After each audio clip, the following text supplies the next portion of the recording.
It seems like in this area, in this country in general, winning is so important. We said from day one we would never compromise our development.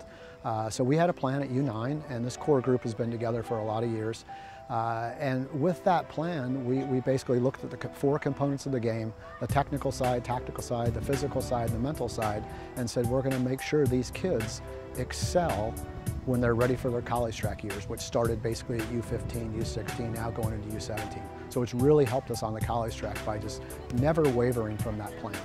Larry's always told us that it's not about what the score is. You could be playing a team that, you beat 10-0, that you lose 6-0. It's about how you play, and that even though it can be frustrating sometimes, like, the results will come when you take it step by step and really focus on the right way to play and not just smacking the ball in the back of the net. And it's really helped us grow as a team, and it's really showing recently that the development has paid off and that we can win and produce results.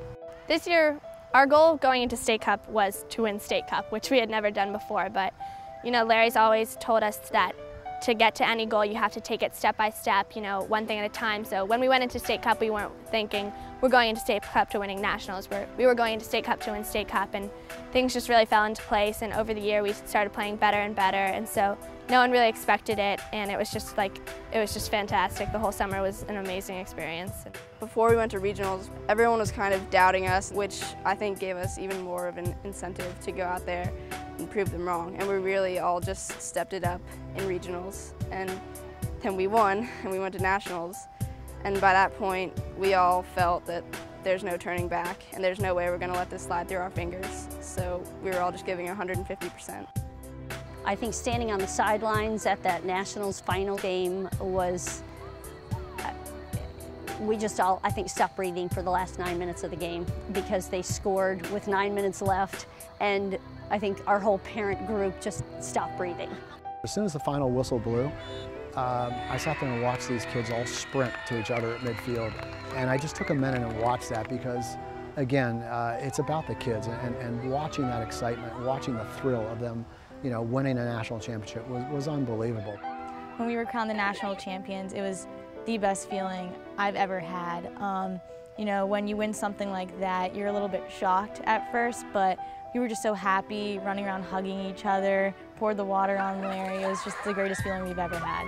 It was an incredible achievement. It was really the culmination of what Larry started with this team 7 years ago, 8 years ago now.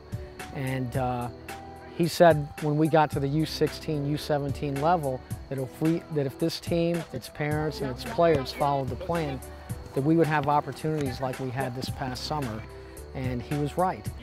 I think now that we're national champions, there's definitely a target on our back. Teams are going to come in, know who we are, and they're going to want to prove something. They're going to want to prove that they can beat the national champions. But I think we have to take that personally, and I think we need to step on the field every time and prove that we should be the national champions. I like playing competitive soccer because it gives me something to be really proud of, and that I know that I'm putting my effort into something and that I'm really getting results out of it. I love my team and I love playing, so the whole thing, it can be hard, but it's 100% worth it, and it just gives you something, a purpose in life that you can really put your heart and soul into.